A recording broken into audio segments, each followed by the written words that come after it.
Hi friends, welcome to Sugi Kitchen. புதுசா சேனலை பார்க்குறீங்கன்னா சப்ஸ்கிரைப் பண்ணி பக்கத்தில் இருக்கிற பெல் ஐகானை கிளிக் பண்ணிக்கோங்க. அப்பதான் வீடியோ போட்ட உடனே மிஸ் பண்ணாம பார்க்க முடியும். இன்னைக்கு நம்ம சீலிங் ஃபேனை ஸ்டூல் எதுவும் போடாம நின்ன இடத்துல இருந்தே எப்படி க்ளீன் பண்றது அப்படிங்கறத தான் பார்க்க போறோம். எல்லா வீட்லயும் சீலிங் ஃபேன் இருக்கும். ஆனா இது க்ளீன் பண்றது ரொம்ப கஷ்டம். உயரத்துல இருக்கிறதுனால நம்ம எப்படி க்ளீன் பண்றது அப்படின்னு யோசிச்சுட்டே இருப்போம். யாரோட ஹெல்ப்பும் இல்லாம நம்மளே இதை செஞ்சு முடிச்சிடலாம். எப்படி அப்படின்னு பார்க்கலாம். இதுக்காக ஒரு ஹேங்கர் எடுத்துக்கோங்க. இந்த ஹேங்கரோட ஒரு பக்கத்துல இருந்தே நம்ம துணியை சுத்தி எடுக்க போறோம். இது வந்து ஒரு ஷால் தான், பழைய ஷால்.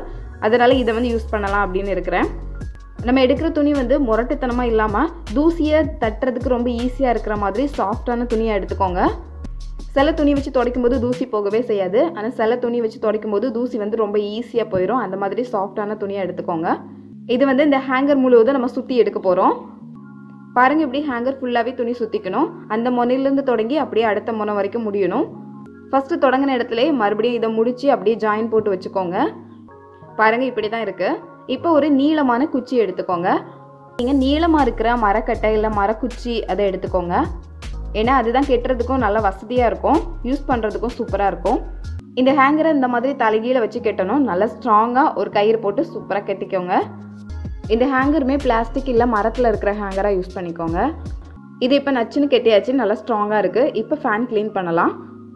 இது ஹைட்டாக இருக்கிறதுனால கீழே இருந்தே க்ளீன் பண்ணிடலாம். ஸ்டூல் எதுவும் தேவையில்லை. நம்ம ரெடி பண்ணி வச்சுருக்கிற இந்த குச்சியை ஃபேனோட ஒவ்வொரு லீஃப்குள்ளேயும் விட்டு எடுத்துக்கலாம்.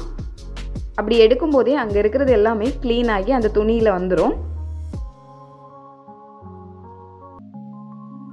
நான் ஒரு கையில் கேமரா வச்சுருக்கிறேன், இன்னொரு கையில் தான் க்ளீன் பண்ணிட்டு இருக்கிறேன். அதனால அவ்வளோ கிளியராக தெரியல. க்ளீன் பண்ணுறதுக்கு முன்னாடி ஃபேன் சுவிட்சை வந்து கண்டிப்பாக ஆஃப் பண்ணிக்கோங்க. ஆனால் அதோட மெத்தட் வந்து இப்படி தான். அந்த ஹேங்கரை அப்படியே ஒவ்வொரு லீஃப்குள்ளேயும் விட்டு நம்ம க்ளீன் பண்ணும்போது ரொம்ப ஈஸியாக அந்த டஸ்ட்டெல்லாம் துணியிலே படிஞ்சிடும். இப்போ பாருங்கள், டஸ்ட்டெல்லாம் அப்படியே கீழே விழுது. இந்த மாதிரி ஒவ்வொரு லீஃப்லேயும் இந்த ஹேங்கரை வச்சு சூப்பராக க்ளீன் பண்ணி எடுத்துடலாம். நம்ம போய் கை வச்சு துடைக்கிறதுக்கு பதிலாக இந்த ஹேங்கரை சூப்பராக க்ளீன் பண்ணி கொடுத்துரும். அதில் துணி இருக்கிறதுனால டஸ்ட்டெல்லாம் அதில் ஒட்டிக்கும். இப்படி ஒவ்வொரு லீஃப்லையும் க்ளீன் பண்ணும்போது அது வந்து கொஞ்சம் சுத்தம். அது மட்டும் கொஞ்சம் கவனமாக மெதுவாக பண்ணோம் அப்படின்னா சூப்பராக க்ளீன் பண்ணி முடிச்சிடலாம். இங்கே பாருங்கள் எவ்வளோ டஸ்ட் இருக்குன்னு. இது க்ளீன் பண்ணி ரொம்ப நாள் ஆச்சு. ஒவ்வொரு நாளும் டிலே பண்ணிகிட்டே இருந்ததுனால இன்றைக்கி நம்மளே க்ளீன் பண்ணிடலாம் அப்படின்னு இந்த மெத்தடில் க்ளீன் பண்ணியிருக்கிறேன். ஸோ நிறைய டஸ்ட் கீழே விழுந்திருக்கு பாருங்கள். ஸ்டூல், சேர் எதுவும் தேவையில்லை. நிற்கிற இடத்துலேருந்து நம்மளே சூப்பராக க்ளீன் பண்ணி எடுத்துடலாம். ட்ரை பண்ணி பாருங்கள். இந்த வீடியோ உங்களுக்கு பிடிச்சிருந்தா லைக் பண்ணுங்கள். உங்கள் ஃப்ரெண்ட்ஸ் கூட ஷேர் பண்ணிக்கோங்க.